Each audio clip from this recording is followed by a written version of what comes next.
Forgive me for dipping into the past, but was last night the TSN turning point for the Oilers? Cheryl, hockey history tells us teams need to lose in painful fashion before they can really win. The Oilers have certainly been purged by fire at the hands of the Florida Panthers. When they were down 3-0, they could have easily packed it in, but instead they poured it on. Did the Oilers just go from barely alive to Stanley Cup favorites? Well, listen, Gino, thanks for bringing back the TSN Turning Point. I mean, you're aging us right now because I remember that one when I was a kid. So thank you for bringing it back up. But you have to look at the TSN Turning Point and you say to yourself, if they go on to win the Cup, you are going to look back on this and say that game number 4 where they were able to claw themselves back into the game after a 3-goal deficit against the Panthers in the first period. But the way that I'm looking at it is the TSN Turning Point is in the now, right now, because they've given themselves an opportunity to reinvigorate this series, to square it all up. So yeah, they have changed the landscapes and the complexion of this series, because what would the numbers be if they were down 3-1 going back into Edmonton? Instead, it is the best 2 of 3 right now, and they're going back into Edmonton. If this goes to Game 7, which we all hope it does, because it has been simply outstanding, they will have home ice advantage 2 of the 3 games. And one would say, hey, that's got to be an advantage, right?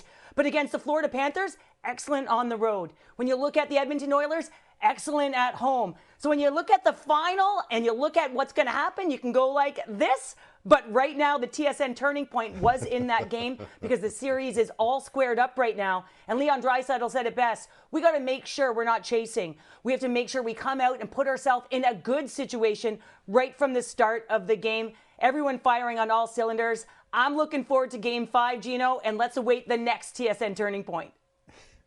All right. You mentioned Draisaitl. Not only did Draisaitl just become the only player in Stanley Cup playoff history with 4 overtime winning goals in a single playoff run, he also moved into the top 10 all-time in goals per game in the playoffs.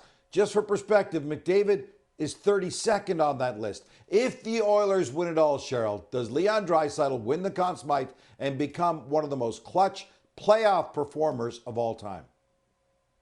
Yes, yes, yes. How's that for an answer? I mean, what this guy can do is unbelievable. Also, his 2 overtime winners in this series alone. And it's interesting. He comes off of game number 3. He doesn't have a shot on goal. All of a sudden, this guy is possessed through the second and the third period. He gets the primary on the power play goal for RNH. You see his vision. He gets a secondary on the Podkolzin goal. And then the game winner. This is where I feel like he was at his best. And yeah, he shovels it towards the net. But when you watch Leon Draisaitl when he is healthy, and we didn't see this last year, when he gets a step on his opponent, he uses his 6'2" frame to a brilliant advantage. It is so difficult to get the puck off of him, so he's able to create some space. With one arm, he is able to shield his opponent, right? Make sure that he's holding him off, and with one arm, shovel that puck to the net. So not only is he physically engaged, he's throwing hits, he's finding ways to possess the puck, and then he's got incredible vision as well when he's drawn his opponent to him to be able to make those plays in the offensive zone. So yeah, with 32 points right now, he had 31 last year. So you want to talk about a clutch performer who's finding ways to get it done? He will be a front runner for the Conn Smythe if they're able to win the Cup. All right, to goaltending. Calvin Pickard came off the bench to save the day yet again. The last time he did this, Cheryl, he won 6 straight. Is there now any way the Oilers can go back to Skinner again, or is this now Cup or bust with Pickard? I think with Pickard, it's game number 5. I think we're 1 game at a time. This series is the best 2 of 3 right now. And if you're Chris Knoblauch, who has made all of the right adjustments, you've got to look at who is playing in the now. Listen, Gino, Stuart Skinner was not the reason that they fell behind in the first period 3-0. I mean, he came out, and you look at the high danger chances. I mean, they were 13-1 in the first period alone for the Florida Panthers. They were outshot 17-7. So the team was not playing well in front of him. But Knoblauch said, listen, we need a jump start here through the second period. He puts Calvin Pickard in, and the only reason why he lost the net was because of injury. Yes, he is now 7-0, sub 900. I mean, when you think about that, you kind of go, you scratch your head a little bit. Team playing better in front of him. So yes, I think game number 5 is absolutely his. He would have to have a stinker to come out of the net, and I do believe that.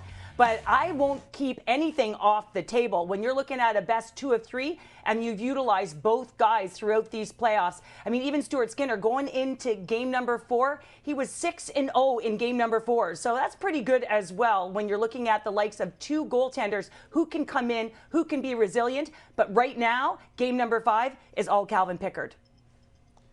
Fair enough. After the brutal loss in Game 3, McDavid said, "I don't think our best has shown up all series long, but it's coming." The Oilers certainly took it to another level to tie up the series. Now the question is, can they maintain that level to clinch their first Stanley Cup in the McDavid era?